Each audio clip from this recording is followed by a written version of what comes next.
DB হেফাজতে থাকা বৈষম্য বিরোধী ছাত্র আন্দোলনের ৬ সমন্বয়ককে পরিবারের কাছে হস্তান্তর করা হয়েছে। তবে মুক্তির আগে ডিবি কার্যালয়ে ৩২ ঘণ্টার অনশনে ছিলেন এই ৬ সমন্বয়ক। আইনজীবী মনজুর আল মতিন সামাজিক যোগাযোগ মাধ্যম ফেসবুকে দেয়া একটি পোস্টে এই তথ্য জানিয়েছেন। আইনজীবী মনজুর আল মতিন ও আইনুন নাহার সিদ্দিকা ডিবি কার্যালয়ের সমন্বয়কদের মুক্তি এবং আন্দোলনকারীদের ওপর গুলি না চালানোর নির্দেশনা চেয়ে গত সোমবার হাইকোর্টে রিট করেছিলেন। বৃহস্পতিবার ওই রিটের শুনানি থাকলেও তা হয়নি। বেঞ্চের কনিষ্ঠ বিচারপতি ছুটিতে থাকায় ডিভিশন বেঞ্চ বসবেন না বলে জানানো হয়েছে।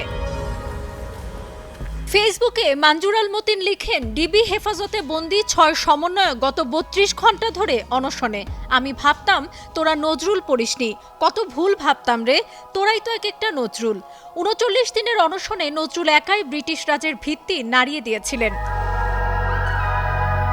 ছাড়া পাওয়া ৬ সমন্বয়ক হলেন মোহাম্মদ নাহিদ ইসলাম, মোহাম্মদ সার্জিস আলম, হাসনাত আবদুল্লাহ, মোহাম্মদ আবু বাকের মজুমদার, আসিফ মাহমুদ ও নুসরাত তাবাসসুম। হস্তান্তর করার বিষয়টি নিশ্চিত করেছেন বৈষম্য বিরোধী ছাত্র আন্দোলনের সমন্বয়ক নাহিদ ইসলামের বাবা বদরুল ইসলাম।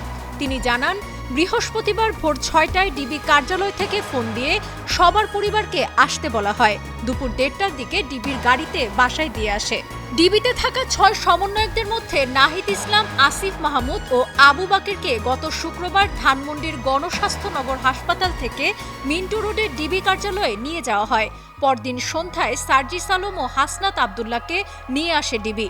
এরপর রোববার ভোরে মিরপুরের এক আত্মীয়ের বাসা থেকে তুলে আনা হয় নুসরাত তাবাসসুমকে। এরপর থেকেই সমন্বয়করা ডিবি কার্যালয়ে ছিলেন। ডিবির দাবি, তারা নিরাপত্তাহীনতায় ভুগছিলেন, তাই তাদের হেফাজতে রাখা হয়েছে।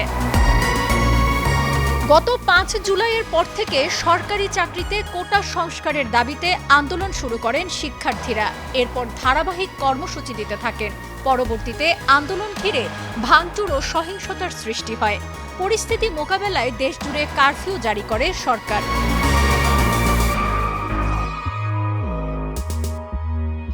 সাবরিনা কাজী, কালের কণ্ঠ।